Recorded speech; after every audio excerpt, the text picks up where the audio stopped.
As a diehard Tennessee Titans fan, I felt compelled to share my draft grades for them this year. I think the reason why I'm doing this is because I'm curious of what everyone else thinks about these picks, and I'm going to share my 2 cents. So before we dive into the grades, I figured I would outline what I thought the Titans' core team needs were going into the draft. And to do that, we'll look at the depth chart before the draft. Obviously, you look at quarterback. We had drafted Malik Willis last year in the 3rd round, and he had a couple starts, but he didn't look too great. And, of course, we have Ryan Tannehill with 1 year left on his contract. Do we go quarterback? The rumors, in the weeks leading up to the draft were that the Titans were all in on CJ Stroud, and that if the Texans didn't draft him 2nd overall, the Titans were going to do everything in their power to move up to 3 and get CJ Stroud. I was okay with that. I figured if there were 2 franchise QBs who were day 1 starters in this draft, it was either Bryce Young or CJ Stroud. I would have been okay with this. Now, the reason why I'm sighing and I'm kind of hesitant to say that is because if we bring another quarterback into this room, the optics are bananas. The optics are that we have a cute quarterback controversy and that we're kind of in a rebuild phase. And whether we are or not, to put an actual label and stamp on it, it's bad juju, if you will. So if they were to have moved up with CJ Stroud, that's fine. As far as needs go, I'm going to put that on the lower end of the scale, just because, as you see when we go through the rest of this, there are way more bigger needs to fill. And say what you will about Tannehill, it was just 2 short seasons ago, he led us to the number 1 seed. So he can get the job done, especially if we focus on running the ball with Derrick Henry. Which leads me to the running back spot. There were rumors that the Titans were trying to trade Derrick Henry. I don't really believe that. I think he is the only good thing about our offense. And you see, we drafted Hassan Haskins last year. We have Julius Chestnut. And there's probably a 4th string that's not on here for some reason. So I think we're good at the running back spot. As far as wide receivers go, other than Treylon Burks, there's no wide receiver 2 or even 3 option here. Wide receiver is definitely a need that this team needs to address. For tight ends, I think Okonkwo showed flashes of greatness. Honestly, I know he's not a big name, but he could become one. With Trayvon Wesco backing him up, I don't see this as a dire need because, again, you will see that there are more needs to fill. Now, everyone is saying that the Titans should invest in a tackle, but we drafted Nicholas Petit-Frere, who was kind of a high prospect in last year's draft, and we just signed Andre Dillard. Now, say what you will about him, but I don't think you're signing a guy to a multi-year, multi-million-dollar contract if you want him to be a backup. That's why I'm focusing more on the interior. Dylan Redunds, I think he plays fine. Aaron Brewer, even though they have him at center, I think he's usually a guard. So I'm going to say that our top number 1 need, again, because we focus so much on the run and on our offense, should be interior offensive line, whether it's a center, whether it's a guard. So that's what I'm going to say our number 1 need is. Looking at the defense now, edge-wise, whether you're talking about defensive end or outside linebacker, look, Jeffrey Simmons is an absolute superstar. We were lucky to be able to re-sign him. Harold Landry played really well 2 seasons ago, did okay last year, but we were able to keep him around as well. But if you look on the other side, Curtis Brooks and Danico Autry, I think it would behoove us to possibly upgrade that position, especially with such a deep edge rushing class that we have this year. I don't think it'll be too difficult to upgrade those positions. And nose tackle, I think we might be able to upgrade that as well. So just basically anything on the defensive line. When it comes to inside linebacker, we did sign Azeez Al-Shaair, and there's Monty Rice, who played for the Bulldogs a couple seasons ago. But there was a lot of turnover in that linebacker room, the interior linebacker room. It might be worth investing in a rookie or 2 there as well to upgrade that position.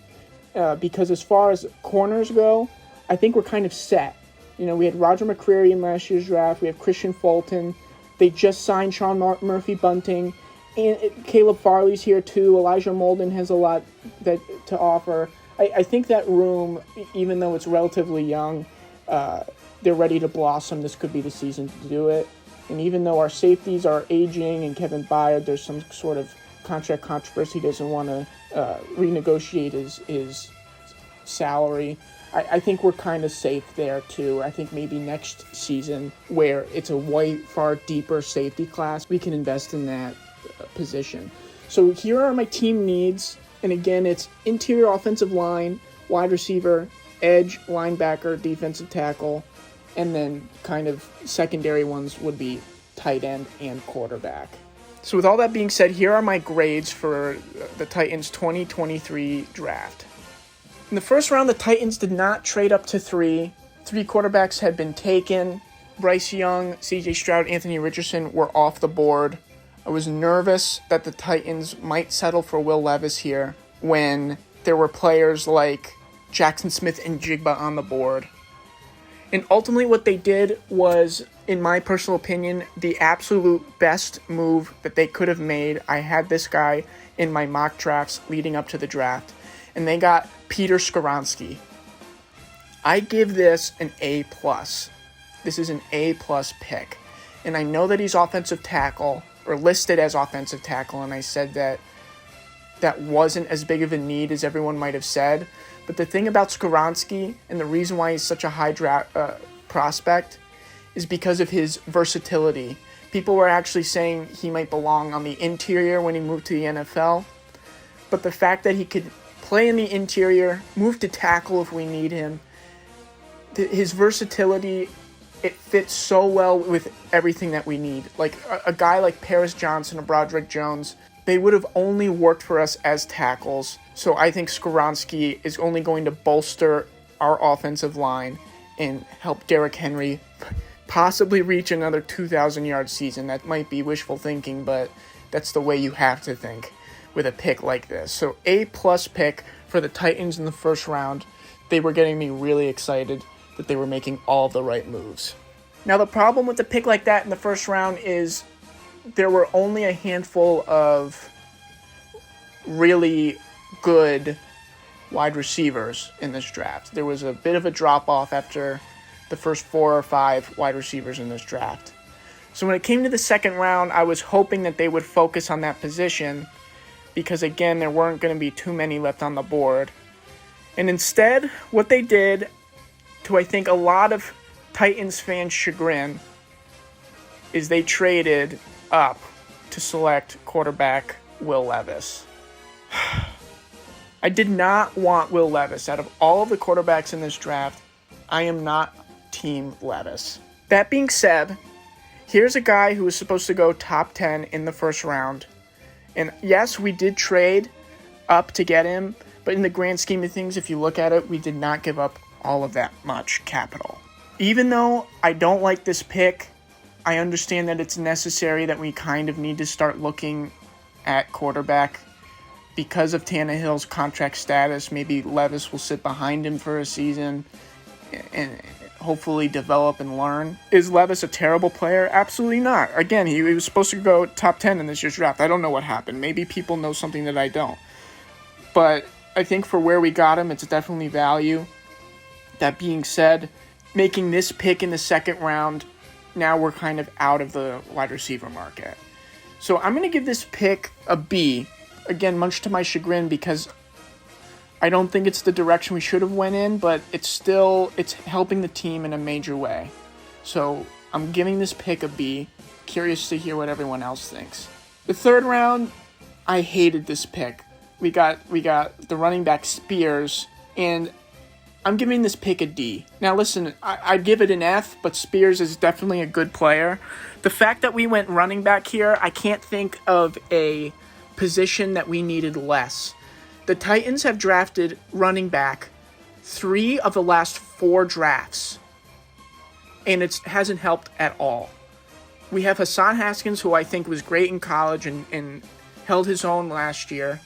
Obviously, Derrick Henry leading the way.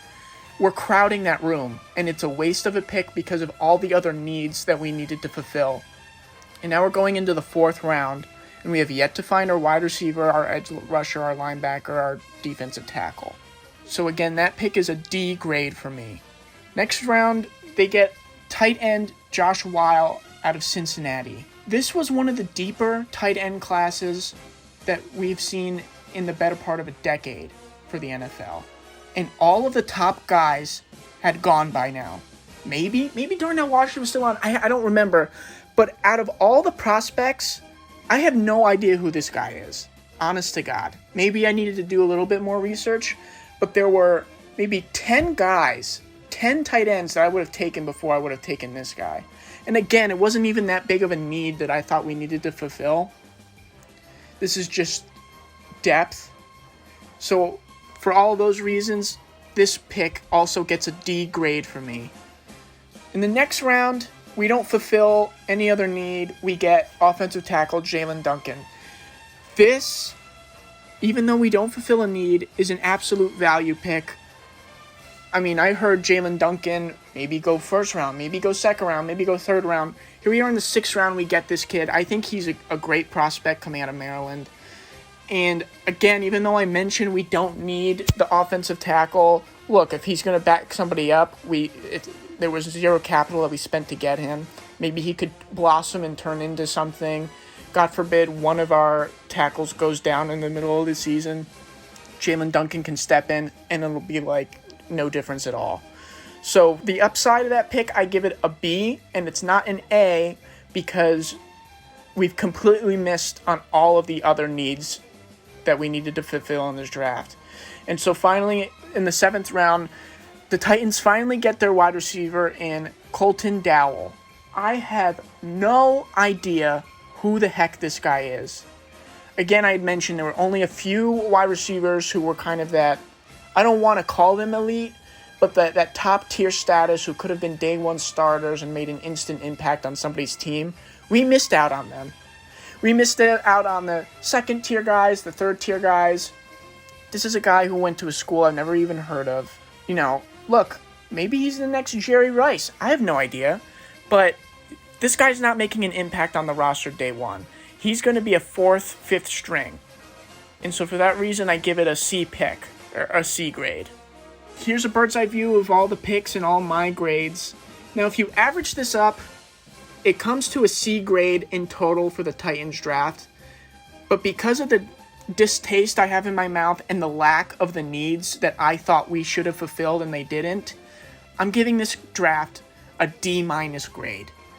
I'm curious to hear what everyone else thinks. If I had the team needs kind of in the right spots, if you think that a pick is better than I thought, please help make me feel better about heading into the season, because I really think we missed some major holes that could have propelled our team into the playoff conversation.